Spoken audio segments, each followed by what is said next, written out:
Hai, Assalamualaikum warahmatullahi taala wabarakatuh. Hai murid-murid. Bersua kita kembali dalam mata pelajaran Bahasa Melayu untuk tahun 3, sesi PDPR 4.0. Sebiasa anda bersama dengan saya, Cikgu Fizu. Apa khabar murid-murid hari ini?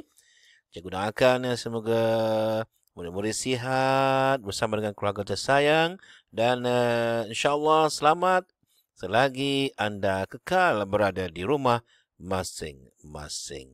Baiklah, untuk PDPR minggu ini, bagi mata pelajaran Bahasa Melayu tahun 3 ini, kita akan sama-sama belajar tajuk yang baru, iaitu kata kerja pasif.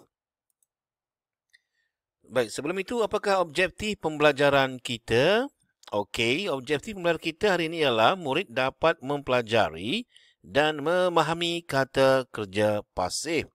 Manakala kriteria kejayaan pula, kriteria kejayaan di akhir sesi pengajaran kita nanti, murid-murid akan dapat yang pertama, menulis ayat berdasarkan kata kerja pasif. Yang kedua, membina ayat aktif kepada ayat pasif. Baik. Baiklah murid-murid, apa itu kata kerja pasif? Okey, kata kerja pasif ialah kata kerja yang terhasil daripada proses perubahan ayat aktif menjadi ayat pasif. Ini dia, ayat pasif. Okey, ayat yang memberikan penekanan kepada objek dan juga objek menjadi subjek ayat. Okey, contohnya, ayat aktif, ayah membaca surat khabar. Okey, ini ayat aktif, ayah membaca surat khabar ditukarkan menjadi ayat pasif. Surat khabar dibaca oleh ayah. Surat khabar dibaca oleh ayah. Okey. Baik, jenis kata kerja pasif terbagi pada 3, iaitu yang pertama, diri pertama, yang kedua, diri kedua, dan yang ketiga, diri ketiga. Kata kerja pasif diri pertama terbentuk apabila pelaku dalam ayat aktif ialah kata ganti nama diri pertama. Apabila ayat aktif itu dipasifkan, kata kerja pasif hadir sesudah pelaku sebagai predikat ayat. Objek di kehadapan menjadi subjek ayat. Contoh ayat Contoh ayat, saya hantar tugasan itu. Ditukarkan menjadi tugasan itu saya hantar. Saya hantar tugasan itu, ditukarkan menjadi tugasan itu saya hantar. Okey, kata kerja pasif diri kedua terbentuk apabila pelaku dalam ayat aktif ialah kata ganti nama diri kedua. Apabila ayat aktif itu dipasifkan, kata kerja pasif hadir sesudah pelaku sebagai predikat ayat. Objek di kehadapan menjadi subjek ayat. Okey, contoh ayat, awak ambil buku itu. Buku itu awak ambil. Okey, awak ambil buku itu ditukarkan menjadi buku itu awak ambil. Dan seterusnya kata kerja pasif diri ketiga terbentuk apabila pelaku dalam ayat aktif ialah kata ganti nama diri ketiga. Apabila ayat aktif itu dipasifkan, kata kerja pasif menerima imbuhan awalan di dan diikuti dengan kata oleh. Objek di kehadapan menjadi subjek ayat. Okey, contoh ayat, abang memandu kereta. Tukarkan menjadi kereta dipandu oleh abang. Okey, abang memandu kereta untuk ayat aktif ditukarkan menjadi ayat pasif, kereta dipandu oleh abang. Okey, itu dia kata kerja pasif untuk diri ketiga. Baik, cikgu berikan kepada anda contoh kata kerja pasif. Menanam, saya tanam. Menanam, saya tanam. Mengikuti, kami ikuti. Membalas, ku balas. Menghadapi, anda hadapi. Menghadiri, kamu hadiri. Menghukum, dihukum. Memotong, dipotong. Membaling, dibaling. Merancang, dirancang. Dan mengarang, dikarang. Dan inilah antara contoh. Contoh kata kerja pasif. Masih terdapat banyak lagi contoh-contoh lain